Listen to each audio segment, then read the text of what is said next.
नमस्कार दोस्तों, मैं राकेश कुमार आप सभी का आपके अपने YouTube चैनल तैयारी जीत की बाई आर के सर में स्वागत करता हूं।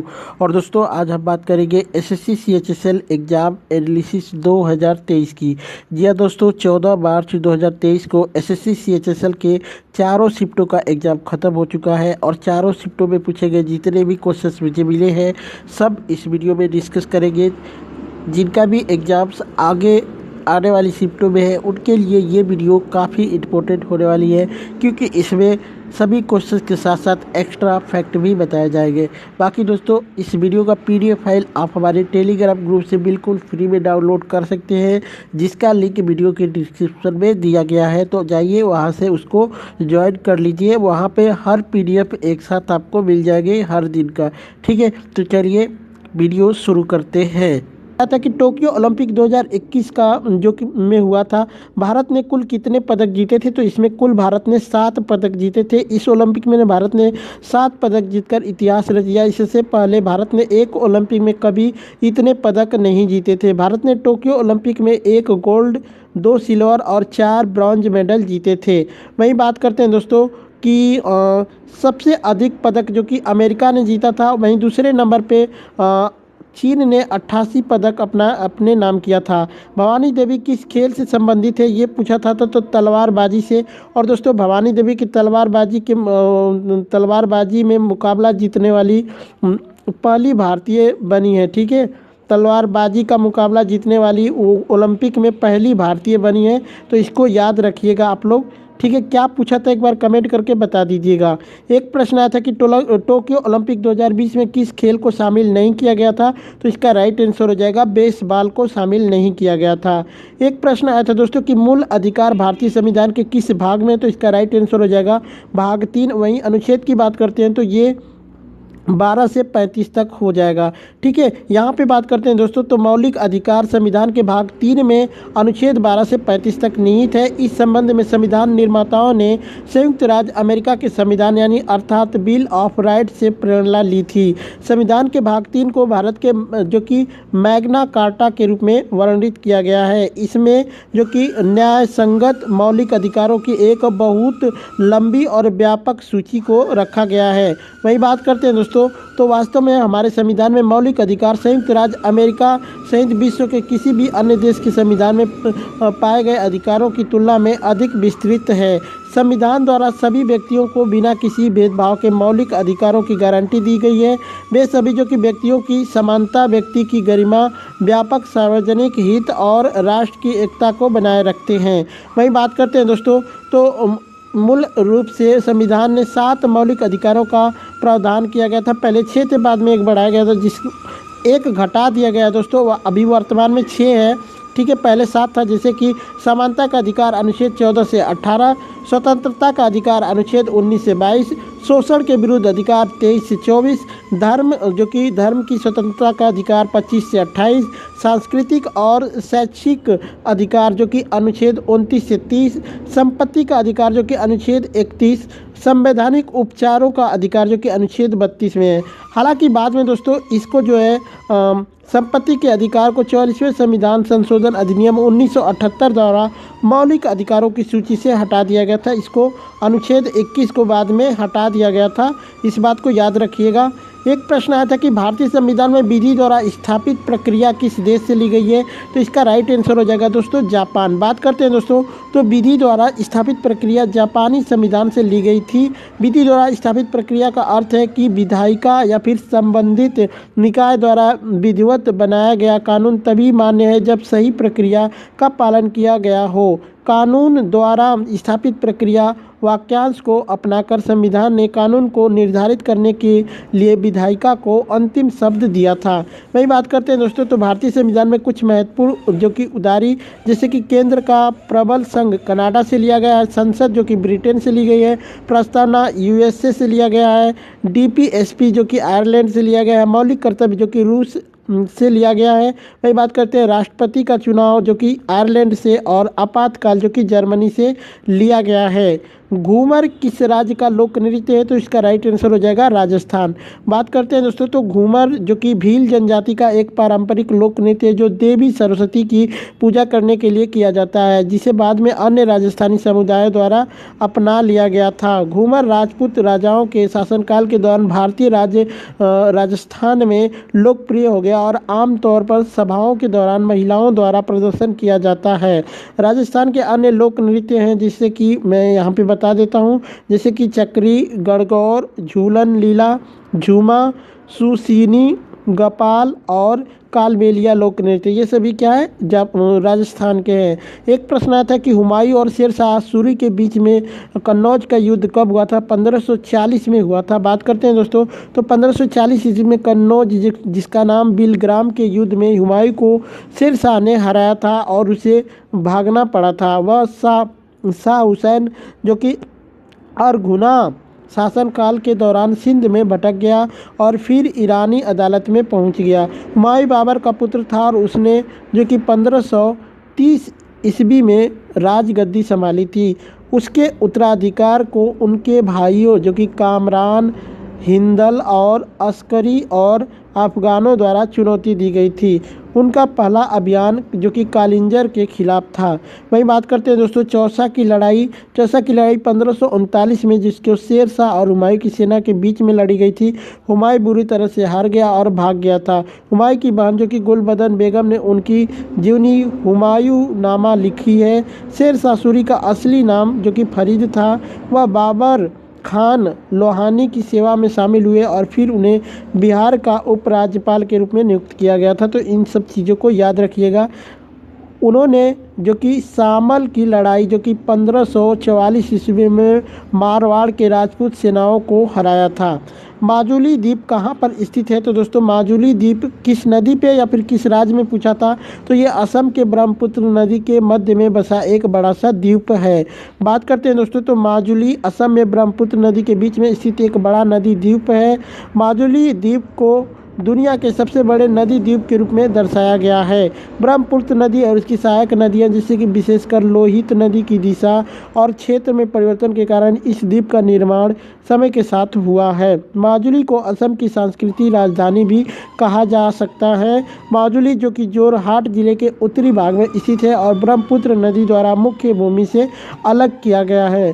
वहीं बात करते हैं दोस्तों ब्रह्मपुत्र नदी के बारे में, तो ब्रह्मपुत्र नदी तिब्बत, भारत और बांग्लादेश से होकर बहती है। ब्रह्मपुत्र हिमालय के उत्तर में तिब्बत के पुरंग जिले में मानसरोवर झील के पास से निकलती है, जहां इसे यारलुंग जो कि तोंगपो के नाम से जाना जाता है, तो सांगपो के नाम से जाना जाता है। तिब्बत में बहती हुई यह नदी भारतीय राज्य अरुणाचल प्रदेश में प्रवेश करती है। असम की घाटी में बहती हुई यह ब्रह्मपुत्र कहलाती है और फिर बांग्लादेश में प्रवेश करते ही जमुना कहलाती है। तो इसको मैंने सभी चीज़ें बता दी। बाकी दोस्तों इतने ही। कैलाश सत्यार्थी को किस क्षेत्र में शांति का नोबेल पुरस्कार दिया गया था?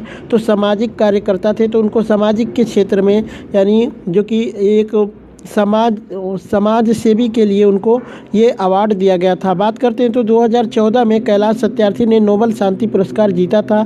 2014 में कैलाश सत्यार्थी को बच्चों और युवाओं के दमन के खिलाफ उनके संघर्ष और सभी बच्चों के शिक्षा के अधिकार के लिए संयुक्त रूप से मलाला यूसुफजई के साथ नोबेल का शांति पुरस्कार से सम्मानित किया गया था।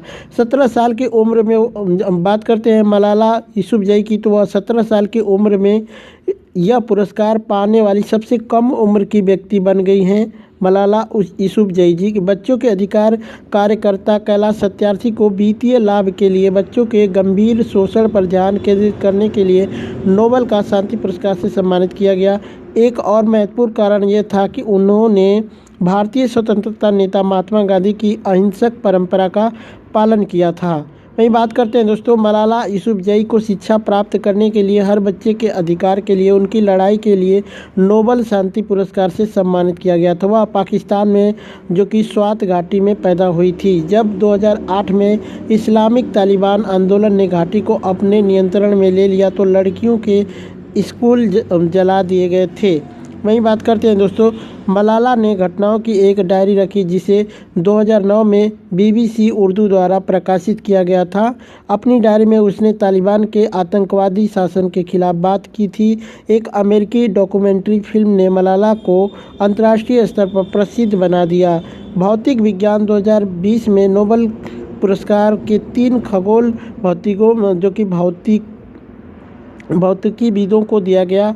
ब्रिटेन से रोजर जो कि पेनरोस, जर्मनी से रेहान जो कि रेनहार्ड जेनजेल और एंड्रिया गेज, ठीक है। इन लोगों को जो कि आनुवंशिकी कैंची विकसित करने के लिए रसायन विज्ञान 2020 में नोबेल पुरस्कार दिया गया। जिन प्रौद्योगिकी के सबसे तेज उपकरणों में से एक फ्रांस के इमैनुएल चारपनीर और जेनिफर ए डॉर्ना 2020 के नोबेल शांति पुरस्कार को विश्व खाद्य कार्यक्रम यानी WFP, एक जो कि संयुक्त राष्ट्र यानी UN एजेंसी द्वारा भूख से निपटने के प्रयास, संघर्ष प्रभावित क्षेत्रों में शांति के लिए बेहतर स्थिति और भूख के उपयोग को रोकने के लिए सम्मानित किया गया। युद्ध और संघर्ष का हथियार, ठीक है। वाणिज्य और नीलामी पर अपने काम के लिए इकोनॉमिक्स जो कि साइंसेज 2020 में स्वीडिश जो कि रिक बैंक पुरस्कार दिया गया। अमेरिका अर्थशास्त्री पॉल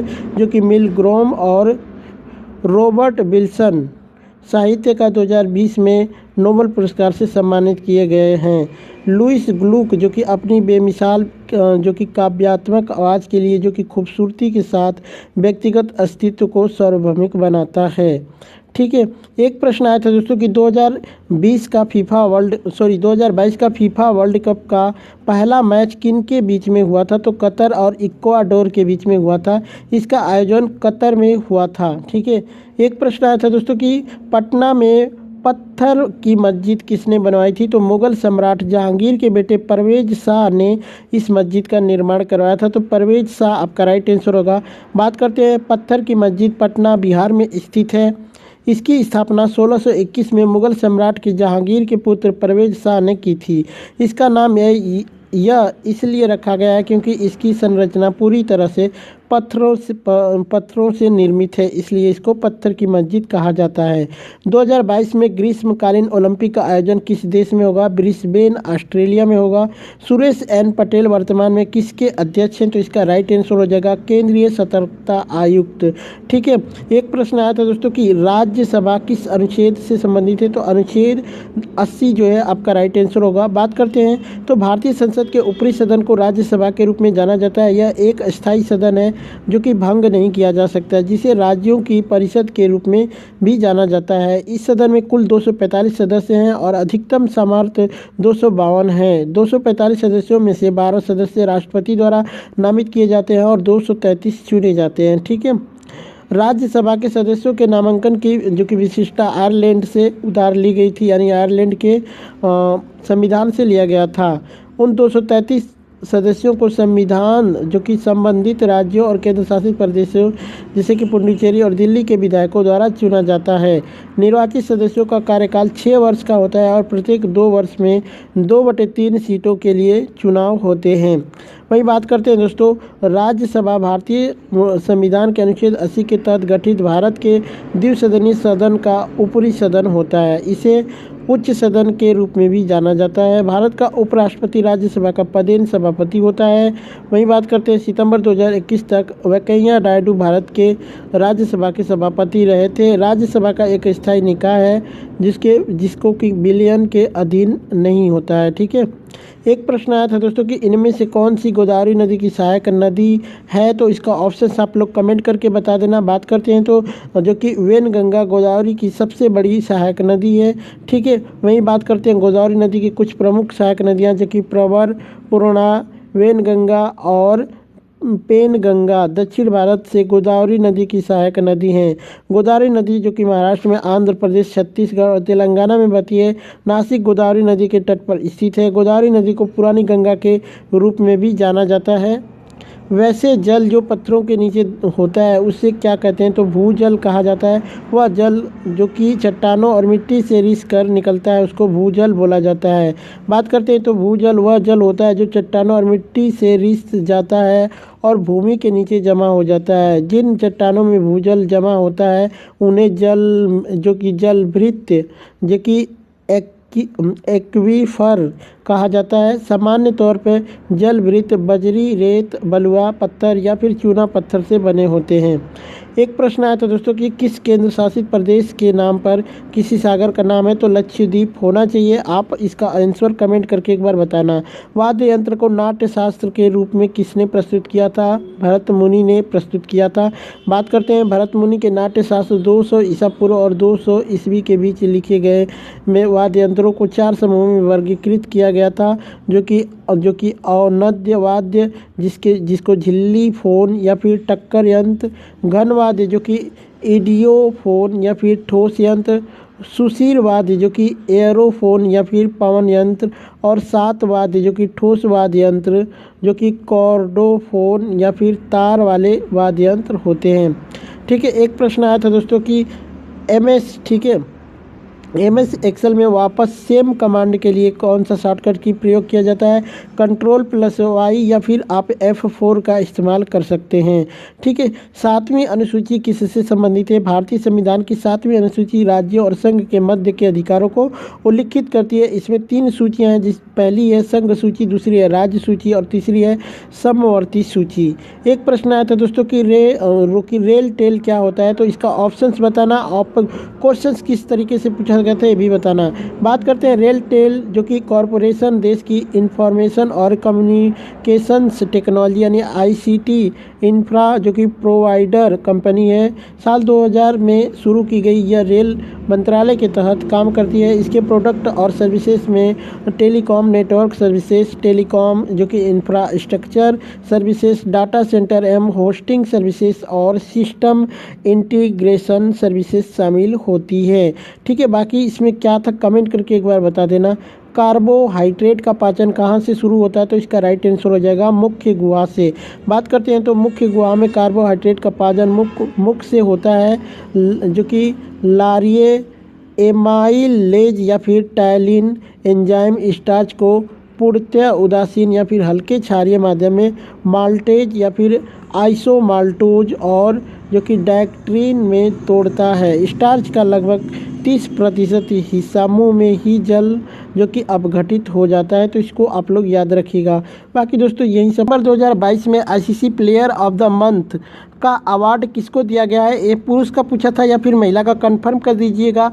मैं यहाँ पे दोनों बता देता हूँ। तो हरमनप्रीत कौर को जो कि महिला के लिए मिला था सितंबर 2022 में, और पाकिस्तान के प्लेयर जो कि मोहम्मद रिजवान को पुरुष के लिए मिला था। तो कमेंट करके बता दीजिए कि क्या पूछा था। महिला जूनियर हॉकी चैंपियनशिप 2022 किसने जीता है? अगर महिला जूनियर हॉकी जो कि चैंपियनशिप पूछा गया होगा तो हरियाणा जीता है, लेकिन इसका अगर वर्ल्ड कप पूछा गया होगा कि महिला जूनियर हॉकी वर्ल्ड कप किसने जीता है, तो फिर आपका नीदरलैंड हो जाएगा। चलिए मैं दोनों बता देता हूँ यहाँ पे। ठीक है, बात करते हैं दोस्तों। तो आंध्र प्रदेश के काकीनाडा में जो कि 25 मार्च से 3 अप्रैल 2022 तक इसका आयोजन हुआ था। 12वीं हॉकी राष्ट्रीय जूनियर महिला हॉकी चैंपियनशिप 2022 में हॉकी झारखंड की टीम का फाइनल मुकाबला हॉकी हरियाणा से हुआ, लेकिन खेल के दौरान हरियाणा ने झारखंड को 3-0 से हराकर ये मुकाबला अपने नाम कर लिया। वहीं बात करते हैं तो यहाँ पे आपका महिला जूनियर हॉकी विश्व कप की महिला जूनियर हॉकी विश्व कप जिसको जो कि FIH यानी इंटरनेशनल ठीक है, हॉकी इंटरनेशनल यानी FIH जो कि नीदरलैंड ने जीता है। ठीक है, इसमें जो कि महिला जूनियर, ठीक है, महिला जूनियर का जो कि वर्ल्ड कप हुआ था, महिला जूनियर हॉकी विश्व कप का विजेता नीदरलैंड है। इन्होंने दक्षिणी अफ्रीका के जो कि पोर्टचेफस्ट्रूम में जर्मनी को हराकर FIH जूनियर महिला हॉकी विश्व कप 2022 अपने नाम कर लिया। ये चौथा संस्करण खिताब इन्होंने जीता है। नीदरलैंड सबसे सफल टीम है। तीसरे स्थान के मैच में इंग्लैंड ने शूट आउट में भारत को 3 सोने से भी हराकर कांस्य पदक अपने नाम किया था, तो इसको भी याद रखिएगा। तो दोस्तों अगर महिला जूनियर हॉकी चैंपियनशिप पूछा गया होगा तो हरियाणा, विश्व कप पूछा गया होगा तो नीदरलैंड। ठीक है। एक प्रश्न आया था कि अपराधी कानून के यानी खुफिया एजेंसी किस अनुच्छेद में है, तो इसका राइट आंसर हो जाएगा समवर्ती किस सूची में है पूछा गया था, तो समवर्ती सूची आपका राइट आंसर हो जाएगा। एक प्रश्न आया था कि अंतर्राष्ट्रीय सौर गठबंधन का बैठक 2022 में कहाँ पर हुआ, इसका राइट आंसर हो जाएगा नई दिल्ली में हुआ था। बात करते हैं तो 17 से 20 अक्टूबर 2022 तक नई दिल्ली में आयोजित होने वाले अंतर्राष्ट्रीय सौर गठबंधन की 5वीं सभा और साथ होने वाले अन्य कार्यक्रमों पर से पर्दा उठाया गया। भारत के पास जो कि ISA सभा के अध्यक्ष का पद है। 109 सदस्य और हस्ताक्षरकर्ता देशों के मंत्री, मिशन और प्रतिनिधि इस बैठक में भाग ले रहे थे, तो 109 सदस्य इसका भी पूछ सकता है। एक प्रश्न आया था दोस्तों कि खरीफ की फसल किस महीने में काटी जाती है, तो सितंबर और अक्टूबर में काटी जाती है। एक प्रश्न आया था कि ग्रेनाइट किस प्रकार का चट्टान होती है, तो ग्रेनाइट जो कि अगण्य चट्टान का एक उदाहरण होता है। मुख्य रूप से इसका 3 गो चट्टानें होती हैं, जिसमें बताते हैं अगण्य चट्टान ये पिघले हुए लावा से बनते हैं जो कि ठंडा होकर इन अगण्य चट्टाने को बनाते हैं।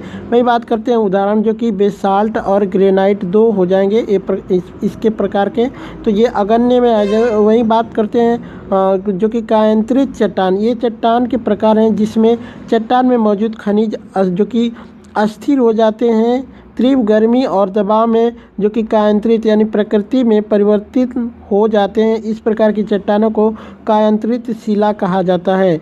वही बात करते हैं उदाहरण के लिए इसका नाम हो जाएगा संगमरमर। और साथ ही चट्टान ये पृथ्वी की ऊपरी परत में पाई जाने वाली चट्टानें हैं जो कि कार्बनिक पदार्थ और मौजूदा कणों आदि से बने होते हैं। उदाहरण के लिए जैसे कि चूना और पत्थर इसको ले सकते हैं।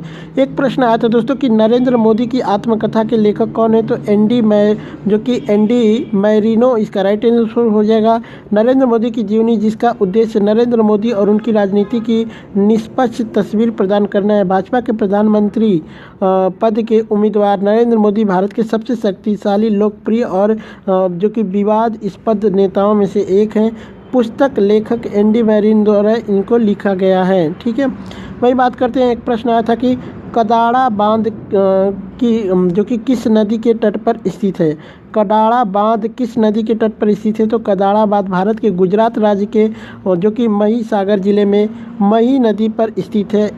जो कि एक बांध है। इसका निर्माण 1979 और 1989 के बीच में हुआ था। ठीक है, तो इसको याद रखिएगा दोस्तों। बस यही सारे प्रश्न मुझे मिले। कॉर्निया के पीछे क्या होता है, कौन सी मसल्स होती है, तो परितारिका बोला जाता है। कॉर्निया के पीछे वाले भाग को क्या बोला जाता है, तो परितारिका बोला जाता है। कॉर्निया के पीछे एक संरचना होती है जिसे परितारिका कहते हैं। परितारिका गहरा जो कि पेशिये डायफ्राम होता है जो पुतली के साइज को नियंत्रित करता है। पुतली नेत्र में प्रवेश करने वाले प्रकाश की मात्रा को नियंत्रित करती है। तो इससे रिलेटेड एक प्रश्न आया था।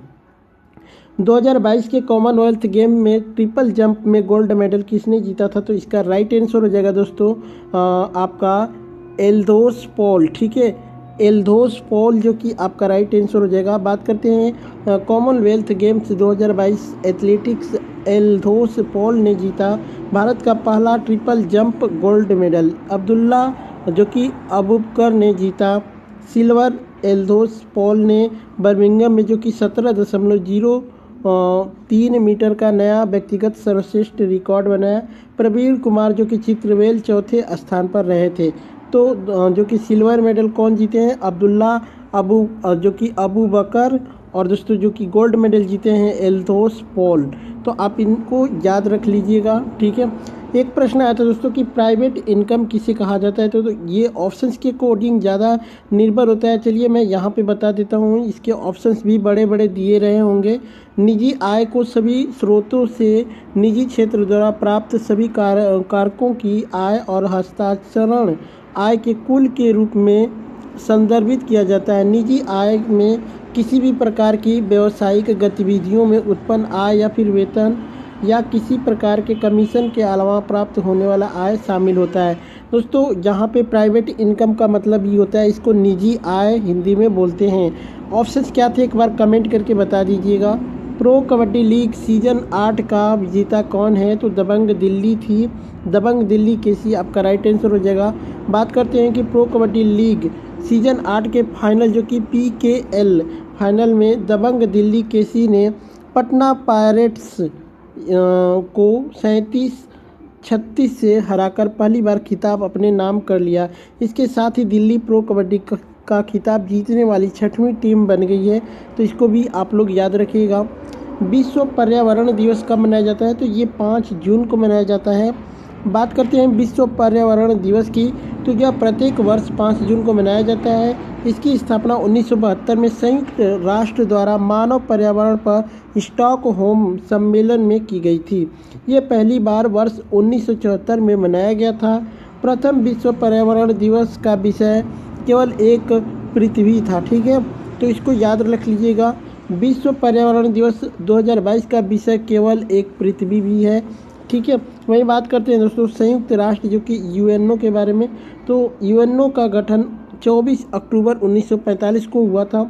वर्तमान में 193 देश संयुक्त राष्ट्र के सदस्य हैं। दक्षिण सूडान जो कि 2011 में संयुक्त राष्ट्र में शामिल होने वाला नवीनतम और 193वां सदस्य है। वही बात करते हैं दोस्तों, तो संयुक्त राष्ट्र चार्टर 24 अक्टूबर 1945 को लागू हुआ, जब चीन, फ्रांस, ब्रिटेन, सोवियत संघ, संयुक्त राज्य अमेरिका और अधिकांश अन्य देशों की सरकारों ने इसकी पुष्टि की थी।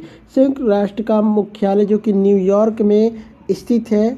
ठीक है, कांग्रेस का 11वां अधिवेशन कहाँ पर हुआ था? तो इसका राइट आंसर हो जाएगा दोस्तों पुणे। बात करते हैं दोस्तों, तो कांग्रेस की अधिवेशन की, तो कांग्रेस अधिवेशन भारतीयों के सबसे बड़े राजनीतिक दल यानी भारतीय राष्ट्रीय कांग्रेस द्वारा समय समय पर आयोजित किए गए थे।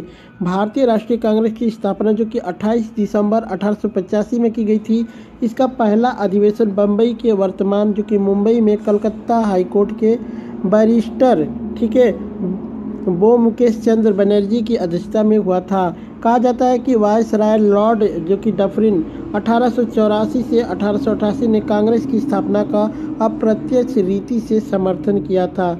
यह सही है कि एक अवकाश प्राप्त अंग्रेजी जो कि अंग्रेज अधिकारी एलन ऑक्टेवियन ह्यूम कांग्रेस का जन्मदाता था और 1912 में उसकी मृत्यु हो जाने पर कांग्रेस ने उसे अपना जन्मदाता और संस्थापक घोषित किया था। गोपाल कृष्ण गोखले के अनुसार 1885 में ह्यूम के सिवा और कोई व्यक्ति कांग्रेस की स्थापना नहीं कर सकता था, परंतु वस्तु स्थिति यह प्रतीत होती है कि जैसा कि CY चिंतामणि का मत है कि राजनीतिक उद्देश्यों से राष्ट्रीय सम्मेलन का विचार कई व्यक्तियों के मन में उठा था और वह 1885 में चरितार्थ हुआ था। वहीं बात करते हैं दोस्तों अधिवेशन की, तो भारतीय राष्ट्रीय कांग्रेस ने 1885 से प्रारंभ होने वाले और 1947 तक के अधिवेशन इस प्रकार हैं जिसे उसका राष्ट्रीय एवं अखिल भारतीय रूप प्रकट होता है। कांग्रेस अधिवेशन कब और कहाँ?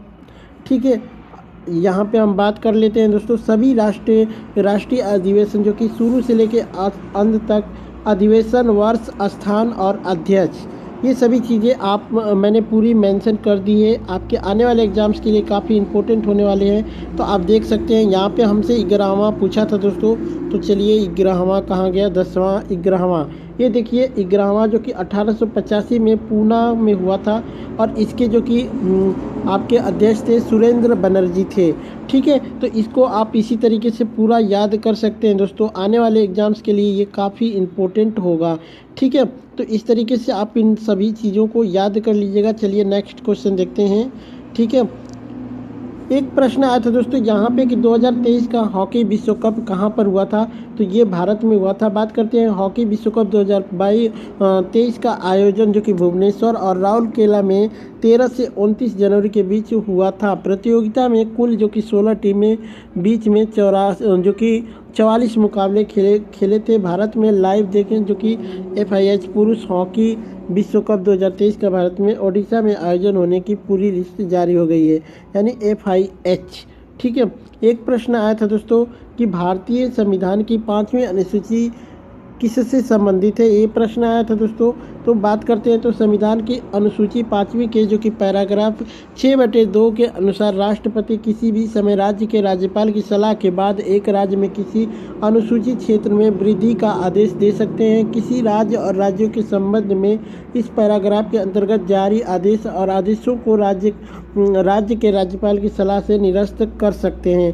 वही बात करते हैं दोस्तों 5वीं अनुसूची में जो राज्य आते हैं आंध्र प्रदेश, तेलंगाना, गुजरात, झारखंड, छत्तीसगढ़, हिमाचल प्रदेश, मध्य प्रदेश, महाराष्ट्र, उड़ीसा, राजस्थान, ये सभी राज्यों में जनजातीय हितों की रक्षा करती है।